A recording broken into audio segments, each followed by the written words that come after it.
Sappiamo che in tutte le tradizioni popolari esistono le superstizioni.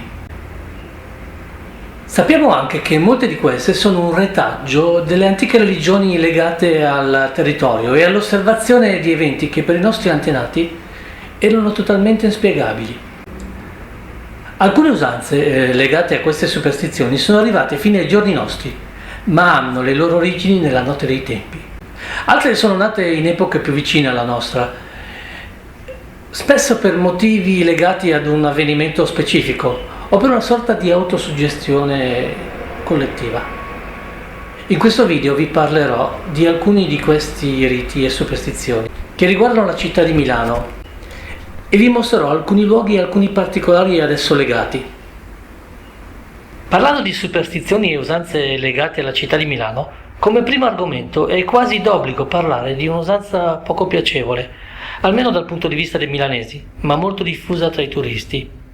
Si tratta di fare 3 giri con il tacco della scarpa sugli attributi genitali del toro che si trova in un mosaico nella galleria di Vittorio Emanuele, nei pressi di Piazza Duomo. Questo gesto dovrebbe, non si sa per quale ragione, portare fortuna. Questa usanza in realtà non deriva da una tradizione meneghina, ma è stata inventata di sana pianta. Infatti nella tradizione milanese era in uso andare a schiacciare i bal del toro, simbolo della città di Torino, ovvero una delle 4 capitali storiche rappresentate nell'ottagono della piazza: Milano, Firenze, Roma e appunto Torino. E aveva una valenza politica, in particolare poco dopo la fine della Seconda Guerra Mondiale, di scherno verso la casa reale dei Savoia. In realtà questa usanza dovrebbe essere una sorta di rito per la fertilità e andrebbe eseguito sempre e solo il 31 dicembre a mezzanotte, strisciando il piede e non ruotandolo. La strana morte dell'ideatore della galleria, Giuseppe Mengoni, che cadde, o più probabilmente si buttò dalla cupola e si schiantò nell'ottagono il 30 dicembre 1877, come evidenziato anche sulla targa fissa sulla parte destra dell'arcata dell'entrata della galleria, potrebbe forse fare un po' di luce in merito alle origini di tale usanza. Il 31 dicembre infatti fu il giorno dell'inaugurazione della galleria, da lui progettata, inaugurazione a cui egli non poté mai partecipare. Naturalmente la coincidenza di tali date può benissimo essere semplicemente casuale, ma tale usanza potrebbe forse essere un'esorcizzazione contro il rischio di avere incidenti. Inutile dire che la pratica di ruotare il tallone del piede sui tasselli del mosaico da parte di migliaia di persone al giorno danneggia continuamente il mosaico, obbligando il comune ad eseguire continui restauri. Un'altra usanza, simile a quella del toro della galleria Vittorio Emanuele, riguarda niente meno che il Duomo di Milano, o meglio il suo portone principale. Appena ci avviciniamo adesso, infatti, non possiamo non notare alcune parti del portone luccicanti rispetto a tutto il resto del portone, color bronzo scuro. Bisogna dire che il portone centrale non è antico, è solo dei primi del 1900, ad opera di Ludovico Pogliani, perciò nemmeno tale usanza può essere antica. Ma nello specifico, di cosa stiamo parlando? È uso da parte di molte persone toccare ora la coscia e il ginocchio sinistro del Cristo, ora il ginocchio e la coscia destra del fustigatore che lo sta colpendo. Stessa cosa, ma in modo minore, avviene per la mano di Cristo tenuta da una figura femminile e da un po' di tempo anche il cherubino nella formella sottostante quella della figura di Gesù. Ma cosa c'è di veramente misterioso in questo rito? Nessuno, nemmeno chi si ferma a toccare le parti luccicanti delle formelle, conosce la ragione per cui esegue questo rito, e non si trova né in letteratura né nei racconti popolari nulla che possa spiegare tale atto. Unico indizio, ma qui bisogna lavorare di fantasia, potrebbe essere un segno sul polpaccio del fustigatore, lasciato da una scheggia di una bomba che sfiorò il Duomo durante i bombardamenti nella Seconda Guerra Mondiale. Ma naturalmente siamo solo nel campo dell'ipotesi, e la realtà è che nessuno conosce con certezza i motivi di questo novello rito propiziatorio. Passiamo ora a quella che era un tempo una vera e propria istituzione a Milano. Nel 1800 era uso tra la popolazione di Milano lasciare dei messaggi di varie lamentele sotto una particolare statua. La maggior parte di questi messaggi erano sberleffi verso il potere e contro il sistema di allora. Pur non essendo un rito prettamente scaramantico, questa usanza può benissimo essere accomunata con tali pratiche. La statua è di epoca romana, perciò di grande valore storico, anche se la testa è di epoca medievale. I milanesi di allora chiamavano questa statua Schur Carrera. nome associato alle prime parole in latino che compaiono nel piedistallo della statua. Mancando la testa originale, è difficile capire chi questa statua ritraesse, ma alcuni arrivano ad ipotizzare che si tratti di una statua di Cicerone.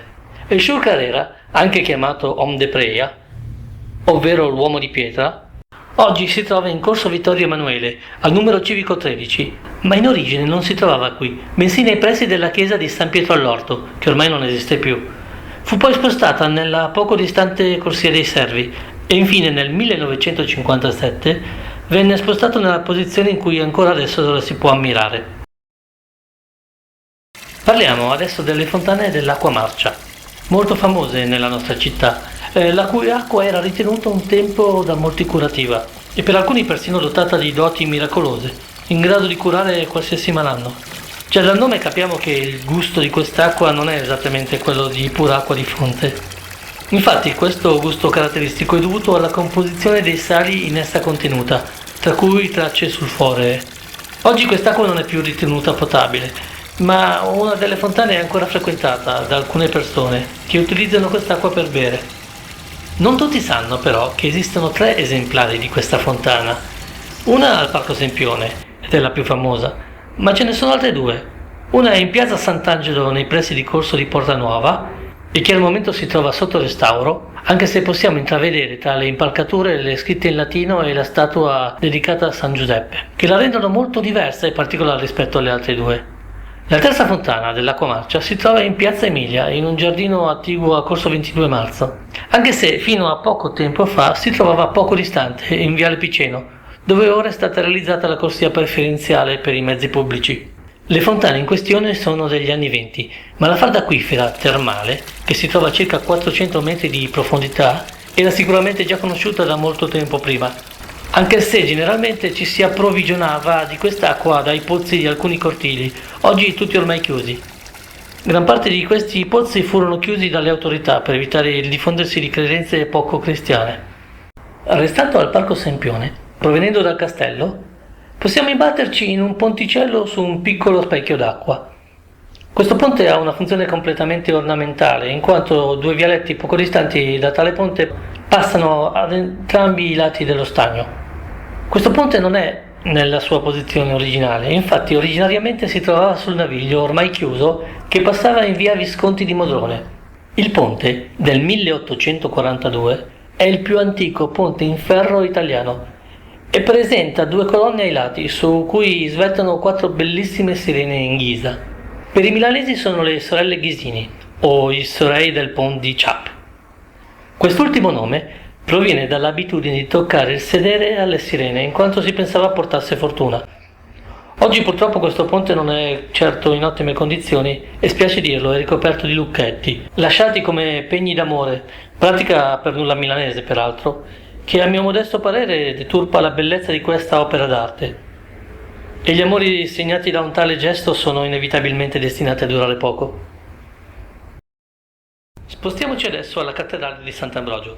In questa chiesa dai 1000 segreti troviamo quello che probabilmente è il più antico rito che si sia mai tramandato in questa città, anche se pochissimi lo conoscono.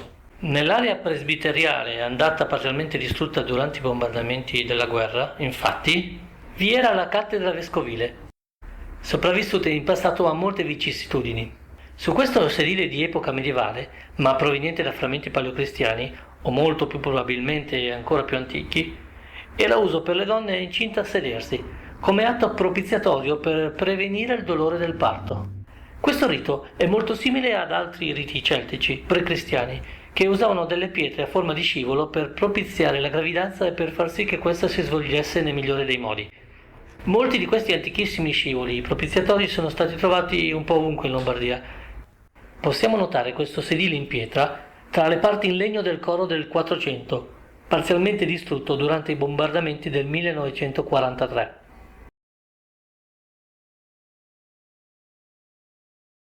Un'altra superstizione, sempre legata alla cattedrale di Sant'Ambrogio, riguarda il serpente in bronzo posto sulla cima di una colonna all'interno della chiesa.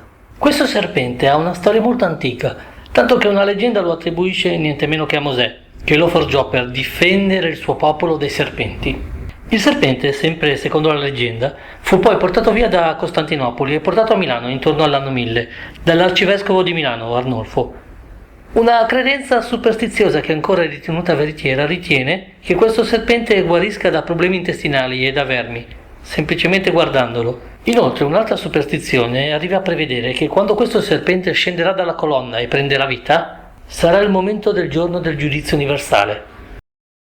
Ancora una colonna, ma questa volta all'esterno della cattedrale, è oggetto di una leggenda legata niente meno che al diavolo e alle sue tentazioni. Questa colonna infatti è ritenuta essere una sorta di passaggio per gli inferi. Sant'Ambrogio venne tentato dal diavolo, ma invece di cadere in tentazione lo spinse contro questa colonna e poi con immensa forza lo fece precipitare all'interno di essa, fino agli inferi. A prova di tale fatto vi sono 2 vistosi buchi provocati dalle corna del diavolo nella colonna e si narra che odorino di zolfo, proveniente direttamente dalle fiamme dell'inferno. Sotto tale colonna è stato recentemente costruito un parcheggio. Possiamo solo sperare che non abbia interrotto qualche sigillo di questo nefasto portale. Ancora una volta siamo giunti al termine della puntata. Spero abbiate apprezzato questo video e che apprezziate anche tutti gli altri video di Milano Misteriosa. E più in particolare tutti o parte dei video da me realizzati e che si trovano sul mio canale YouTube. Se è così, iscrivetevi al canale e continuate a seguire il mio lavoro, sempre svolto con la massima passione e con la massima dedizione verso la città di Milano, in cui vivo e che amo profondamente. Un saluto da Gianluca Preti per gli amici Johnny. Iscrivetevi!